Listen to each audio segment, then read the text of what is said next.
1 minute കൊണ്ട് ഒരു chapter revise ചെയ്യുക. തമിഴിൽ കാണുമ്പോൾ തന്നെ എല്ലാവരും പറയും അത് പ്രാക്ടിക്കലി പോസിബിൾ ആയ കാര്യമല്ലാന്ന്.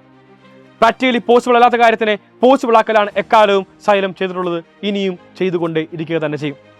1 മിനിറ്റ് കൊണ്ട് ഒരു ചാപ്റ്ററിലെ കംപ്ലീറ്റ് കോൺസെപ്റ്റും കംപ്ലീറ്റ് ഫോർമുലാസും എല്ലാ വിദ്യാർത്ഥികൾക്കും റിവൈസ് ചെയ്യുന്നതിനായി സൈലം നിങ്ങൾക്ക് വേണ്ടി ഇൻട്രൊഡ്യൂസ് ചെയ്യുന്നു മൈൻഡ് മാപ്സ്. മൈൻഡ് മാപ്സ് ഉപയോഗിച്ച് എല്ലാ വിദ്യാർത്ഥികൾക്കും 1 മിനിറ്റ് കൊണ്ട് ഒരു ചാപ്റ്റർ കംപ്ലീറ്റ് റിവൈസ് ചെയ്ത് തീർക്കാൻ വേണ്ടി സാധിക്കുന്നതാണ്. മൈൻഡ് മാപ്സിന് പുറമെ ഇൻസ്റ്റാലർ എന്ന് പറയുന്ന സൈലത്തിന്റെ ഷോർട്ട് നോട്ട്സ് മെറ്റീരിയലും എല്ലാ വിദ്യാർത്ഥികൾക്കും ഈ നിമിഷം അവൈലബിൾ ആയിരിക്കും. അത് ഗംഭീരമായാണ് സൈലത്തിന്റെ റിവിഷൻ പ്രോഗ്രാം ഇനി മുന്നോട്ട് പോകുവാൻ വേണ്ടി പോകുന്നത്. റിവിഷൻ പ്ലാനകത്ത് നമ്മൾ മൈൻഡ് മാപ്സും ഷോർട്ട് നോട്ട് മെറ്റീരിയൽ ആയിട്ടുള്ള ഇൻസ്റ്റാലറും എക്സ്ട്രാ ക്വസ്റ്റൻ ഡിസ്കഷനും PYQ ക്വസ്റ്റൻസും എല്ലാം തന്നെ ഉൾപ്പെടുത്തിക്കൊണ്ട് അതിഗംഭീരമായ ഒരു പാക്കേജാണ് നമ്മൾ നിങ്ങൾക്കായിട്ട് റിവിഷൻ പ്ലാനോടെ നൽകാൻ വേണ്ടി ഉദ്ദേശിക്കുന്നത്. സോ എല്ലാ മക്കളും എത്ര വേഗം തന്നെ സൈലത്തിന്റെ അഗ്നി ബാച്ചിൽ ജോയിൻ ചെയ്യുക. നമുക്ക് ഒന്നിച്ച് പഠിച്ചുകൊണ്ട് തന്നെ ഓണം എക്സാമും എല്ലാ പരീക്ഷയും ഫുൾ മാർക്കിലേക്ക് നടന്നു നീങ്ങാം. See you all in our Agni batch.